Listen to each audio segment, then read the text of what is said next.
We'll start with the fire station.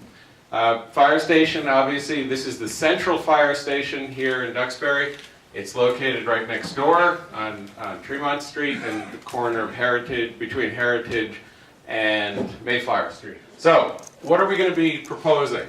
One of the things that we discovered in the course of the feasibility study was that the fire station had to remain pretty much in the very location where it is.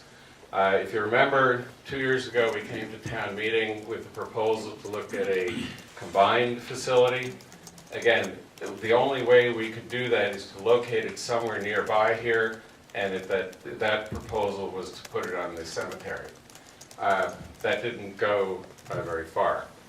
And the reason is because our forefathers who located this station located it very well. It's perfectly located in terms of response times, and from our insurance point of view, for our own homeowners insurance, having good response time keeps our insurance rates low. Plus, it also, when you need the ambulance at your house, the response time makes all the difference.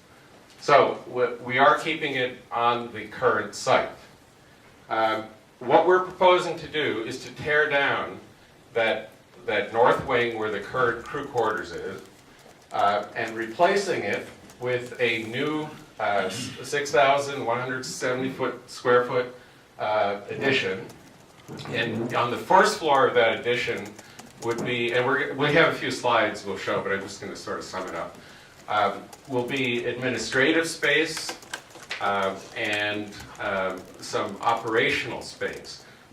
One of the things that we have problems. We don't have places to properly store what's called the turnout gear, the jackets and the hats that the fire department wears. They're stored right now in the apparatus bay on shelves that are exposed to the carbon monoxide from the vehicles, and it's not good for the material. Very expensive stuff, so we want to preserve it properly, dry it, ventilate it. At the same time, we're going to have on the second floor of this place would be the crew quarters. Now, the current crew quarters are on the first floor in the basement.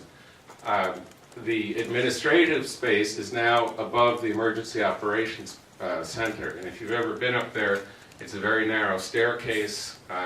If you are handicapped, you're in a wheelchair, you're out of luck. You can't get up there. So the new administrative space will be fully accessible to the public. The crew quarters will not. It's expensive to put an elevator, and by law, because the fire department is not open to the public, the living space, we don't have to provide an elevator to the second floor, but it will not be a public space. The other part of the project that we're proposing is to add a small garage as part of this addition in the back, a 3-bay garage which will be able to house some of the smaller apparatus that we currently have outside, or is stuffed into the apparatus bay, and makes it hard to get to it when you need to in a hurry. So the total space that we're adding here, we're proposing, is about 7,860 square feet, which is about a net gain of 5,200 square feet from what we have today. So it just puts it into perspective. The project will also have some site improvements. So the site improvements are going to include some better parking. We are going to be separating the staff parking from the visitor parking. And for those of you, I happen to live on Heritage Lane, the street that goes right by here. I come by there every night, and you'd be amazed how much activity goes on between training, between outside training, between drills inside the Emergency Operations Center. There's a lot of activity, a lot of visitors in and out of that place. So we're going to improve the parking. We're going to do some drainage improvements, septic improvements, and some landscaping improvements. Right now it's pretty bare looking. It's nice, but it's not. We'll improve that a little bit. The other thing The remainder of the building, the apparatus bay and the emergency operations center, we're proposing to basically leave as is. There will be some requirements because of code issues. We have to upgrade some things in the code. So there, for instance, in the apparatus bay, there's an inspection pit that's illegal, and we have been cited for it. We have to remove that. We will be doing some seismic upgrades.